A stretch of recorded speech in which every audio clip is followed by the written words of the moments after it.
My next guest, Frank Gaffney, hosts Securing America here in Real America's Voice. I've known Frank for a number of years now. He watches this stuff closely. Frank, good to see you again. Difficult circumstances, but thank you for being here. Thank you, Steve. It's a pleasure to be with you. So you've been watching it as closely as we have. You've been working your contacts. What is your gut feeling right now? Because there's some indication that this comes from the IDF, by the way, that Iran has targeted military installations only, not population centers, not civilians. Of course, that could change. But the war has changed. Iran launching from its sovereign territory and not using proxies and others. What do you make of it right now? Well, I want to pick up on something that Tara Dahl said a moment ago, because it's absolutely essential that we have it as the context for what's taking place here. The Biden administration has, from its inception, and really going back, as she said, to the Obama-Biden administration, and I think she's exactly right, we're in 3.0 of that administration, they have been creating the conditions under which I believe Iran has been emboldened to do what they're doing at the moment, to attack Israel, and directly, not just through proxies. What's particularly ominous to me, and it's early to say, but it seems as though the Biden administration has had some kind of understanding with the Iranians that they are going to attack Israel, but they're going to do it in a proportionate way or an appropriate way. And that would help explain, if indeed this stays the case, that they're only going after Israeli military targets, not civilian targets. In fact, right. I've been told that the government of the United States has told Americans to go into the cities. Again, sounding an awful lot like they had some kind of understanding, or at least some kind of situational awareness that communication. It sounds like to me, Frank. It sounds like there's that's direct communication there. And I want to touch on something and focus on something you pointed out there. Let's go back to the Obama administration. Pallets of cash on the tarmac in the middle of the night, right? We know that happened. Then yes. Fast forward to the Biden administration. Very different in the interim 4 years, as we know, but we'll go to the Biden administration, where billions of dollars were unfrozen, $60 billion in all. Oh, they can't get to that money. Oh, they'll never be. Of course they did.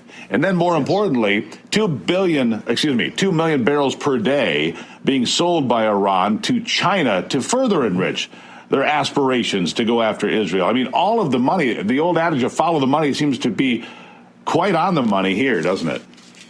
Well, it does as far as we've followed it. I've always wondered how much of those pallets of cash flowed back to Obama and company. Right. We don't know, but It would be surprising if they didn't. But here's the larger point, and Derek Harvey said this earlier in the program. We've been financing the terrorism of Iran. In fact, I believe it's the case, and the numbers may not be the full measure. I believe that at least $20 billion has been relinquished by the United States, freed up from foreign deposits, to the Iranian mullahs since October 7th, Steve. So this is a direct continuation, but an intensification of the assistance that we've been rendering to the Iranians for what? Yes, to, arm their proxies, and yes, to support their attacks on Israel, notably those of Hamas and, Hezbollah in the north of Israel. But now the underwriting seems to be paying for attacks on Israel as well. And I just want to make sure that there's one other piece of this that's on the table, because it's something we're going to have to come to grips with. Since those attacks of October 7th against Israel by Hamas, the Iranian proxy, and, the guy whose death has ostensibly given rise to all of this was apparently the general in the Iranian Revolutionary Guard Corps who organized those attacks of October 7th. But Steve, since then, we've seen a lot of, shall we say, acting up by Palestinian supporters and their Muslim Brotherhood, and I believe Iranian friends here in the United States, as well as a bunch of leftists. And the question really that we have to begin wrestling with is, how soon do we see jihadist attacks inside America as this story plays out, not just over there?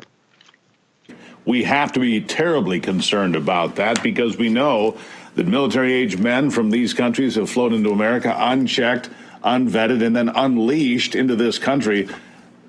That is a wild card that we don't know, Frank, and that's exactly right. So this is a complicated situation for Biden and company. I have no confidence that they have any idea what they're doing here to navigate this very dangerous day and the days that are about to come upon us. But again, you go back to the Obama administration. This was the policy, as if there was some sort of a buddy system in place, I think is a fair way to put it, right? That there's some sort of a deal on the side. Hey, we're going to allow these things to happen. Don't create too much trouble, at least not yet. And now here we are.